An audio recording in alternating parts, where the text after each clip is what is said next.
I will never underestimate high school girls again after learning this. We open at St. Damia's School for Girls, where Deadpool, or Pool Boy, is strung up like a piñata. While trying not to, piss in his own mouth, he asks one of the girls, "Where is my chimichanga?" Surprise! The girls lured him there to summon his demon wife. As they start their spooky spell, Deadpool's soulmate appears. But wait, it's Spider-Man. The girls freak out thinking he's a ghost and try to banish him. Spidey, totally chill, webs one of the girls and says, "Of course, Deadpool's behind this." How will they bust out of this one? Why do 90% of Marvel fans love Deadpool? Because he's nuts! And this story is no exception. Picture this. Deadpool wiggles his red ass out of some magical chains, courtesy of some scary schoolgirls. Hits the ground with a crunch. Ouch! Meanwhile, Spider-Man's like, "Yo, undo this whacked out spell already." But since he's allegedly Deadpool's soulmate, the girls are like, "Nah, brah." Deadpool, being Deadpool, says, "I'm here for you, Spidey." Goes in for a hug and adds, "Turn your head and cough a little." Classic DP. Spidey's all, "Dude, we gotta bounce. There are monsters in Philadelphia." To which Deadpool, ever the wisecracker, replies, "Ha, yeah, Philly is crazy." Then boom! Something smashes into the school for girls. Wonder what that could be. Stay tuned, Marvel fans. Wait, what the hell is with Spidey's leg? Remember in the last one when Spidey lost control of his leg? Apparently that shitty doesn't matter at all. 1 minute later, Spidey's doing flippies and talking about how big that eggplant is. Deadpool makes some Dead-esque quips before he gets his ass swallowed by the Xiak monster. Webhead apparently disregards his previous hatred for Pool Boy and complains about him being eaten. Ring, ring, surprise, we all know DP can't die. He said to hook a brother up with a web out. Oh wait, Spidey's leg is all fucked up again allegedly. Looks like Spider-Man is going to try to get that boy out of that eggplant. Oh. The CC Cac monster crushes Spider-Man's hand while he tries to rescue the baboon ass having DP from its mouth. This prompts Spidey to ask the school host to remove whatever spell they put on him in part 1. The webbed-up girls still insist it's impossible. Meanwhile, the creature heads to Toronto to bust its wreak havoc on the town. Still inside the monster, since Spidey failed to get him out, Deadpool invokes his squatter's rights, then proceeds to climb out anyway. The Merc says he's going to save his fellow Canadians, but the giant hole in the eggplant swallows them anyway. In the background, the schoolgirls conduct some witchy woo. What the F did they do to Spidey? Looks like his body parts weren't moving because he's about to get body napped. Who's all up in Spidey's guts? Did they stop the beast? Find out in the next one.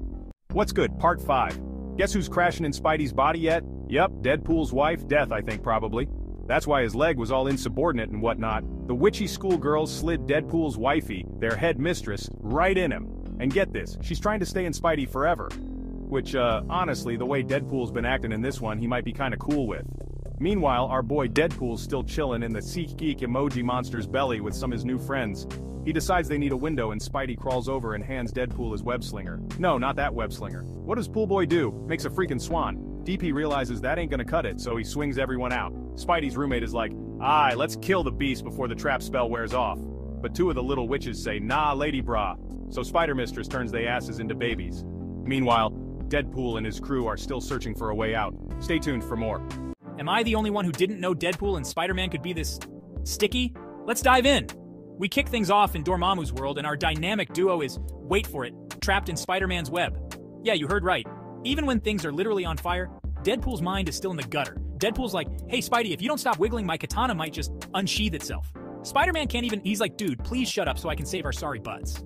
But does Deadpool stop? Nah, he interrupts Dormammu's evil monologue to spill the tea about giving MODOK a sponge bath just to make rent. Classy, right? For a second, it looks like Deadpool's about to, have a wardrobe malfunction, but nope, he pops his hip out, Houdini style, and they escape. Dormammu's just standing there like, why in the fiery pits of my domain is Spider-Man hanging with this lunatic? Will they explain? Tune in next time to find out. Part 2 of the only other Pool Boy and Spidey video on my channel. Deadpool and Spider-Man were about to pick up where they left off. This is how Spider-Man and Deadpool hooked up in the first place. So, Spidey's doing his thing, helping out Hydro Man, you know, the hero with the water fetish, but Spidey's jokes take a dive straight into toilet humor. Enter Deadpool with his iconic yellow speech bubble, reminding Spidey he's a bit of a dink for ditching the Avengers. Spidey's all like, "At least I'm helping someone." But Deadpool, oh, he's got other plans. He's not interested in Hydro Man and his soggy superhero antics. No, he's got something dope to show Spidey. Spoiler alert, it's not dope. Turns out Deadpool just wanted to spider-nap our web-slinger and deliver him to Dormammu. Classic Deadpool, right? Oh, and did I mention Deadpool's pocket full of brains? Yeah, not a metaphor. Seriously, who carries that around? Stay tuned for more ridiculousness in part 3, because when these two team up, you know it's going to be a hilarious mess. Deadpool refers to Spider-Man as his sidekick while he continues to empty his pockets of brains, exclaiming, "You get a brain! You get brain! Oh, nope, that's a grenade!" Meanwhile, Dormammu's minions are beginning to wonder what kind of *T leader he really is. They wrap up their work at Dormammu's hellscape. Mission accomplished. At this point, our friendly neighborhood Spider-Man is convinced he drowned inside Hydro-Man because this can't be real. That is until Deadpool does some real Deadpool-T and informs Webhead he got the job. Spider-Man, of course, declines, regardless of the dental plan, and proceeds to lay Deadpool out. Pool Boy pleads his case and tells Spidey to stop taking pictures for that tool Peter Parker. Not sure that was the right move. Find out in the next one. Spider-Man stands with Deadpool on a rooftop. After discussing who stole whose suit design, Peter realizes he missed a meeting. Deadpool ignores that and shows him this little beast his wife got him, indicating that the only thing keeping it in check is its collar. Spidey recalls when Pool Boy called Peter Parker a tool, so he rips off the collar and tells Deadpool to F off. He still doesn't want the gig. Deadpool crashes the meeting equipped with his tiny baby hand since the beast bit it off. Deadpool exclaims that Hydro-Man ate his Wheaties. Hydro-Man demands money and proceeds to cover them in shit and piss. Deadpool insists Peter screwed the pooch on this battle, as if Deadpool himself didn't pull him from the earlier fight. What the hell will happen next? Spider-Man's got a plan to handle Sewer Boy. He asks Deadpool how good is that healing factor, then he pops a nade. Spidey's now hosing down his suit, clearly explaining how he hates Deadpool. Deadpool, limbless and loving it, tries to convince Peter he's turning over a new leaf. No more ruthless killing. Just wholesome, family-friendly chaos. Peter scoffs. Like hard. Deadpool, ever the drama queen, decides to jump off the roof into a trash can. Surprise, it's not empty. At all. Peter swings away, giving a masterclass in trash-talking Deadpool. Cut to Deadpool back in hell telling Dormammu he sucks and he's only getting half of what he owes him. And just when you thought it couldn't get any crazier, Deadpool gets a new Merc contract. It's for Peter Parker, whom he still doesn't know is Spider-Man. Yup, this hot mess just got hotter. End of book 1. Stay tuned for the next episode of Deadpool's disastrous day job. This is part 7.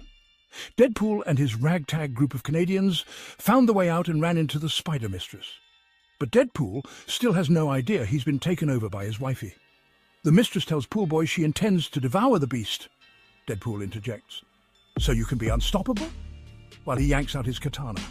Spidey is ready for a fight and tells DP to do his worst until thwack! Deadpool's ass gets launched. The monster is back for more. Deadpool finds himself spit roasted on a building's antenna. Spidey comes sailing by, and with Spidey's web slinger, DP catches him mid-air. Deadpool decides to try and reason with his old foe. He says, "Hop out that boy so we can save this city like that green guy over at DC." Spider Mistress doesn't really agree, but says she got enough juice in her for one more spell to try and take the beast down. Will this bring our boy back? Find out on the next one. The Merc with the mouth got phased through the beast from the Mistress's spell. But good news, our friendly neighborhood spider is back in control of his own Peter Tingle. Upon slipping into that cock monster, Deadpool discovers a tumor-like object on the beast's brain. He said, "It's not a tumor," in Arnold's voice and webs it up. DP is trying to get the F out, but something causes that shit to blow up. Spidey tries to call him but gets another person on the celly. Cap asks Spidey why he left Philly. Peter says, "It's a long story, my boy. Wanna scoop me up from Toronto?" Suddenly, the Sabrina the teenage-looking-ass witches show up ready to blast the headmistress for whatever reason but realize she's gone. So they ask, "Where's DP?" "Here I am," said a half-body, baboonless-ass Deadpool. Spider-Man informs him the Avengers are on the way. Now how about those chimichangas? That's the end of Monsters Unleashed. What's next?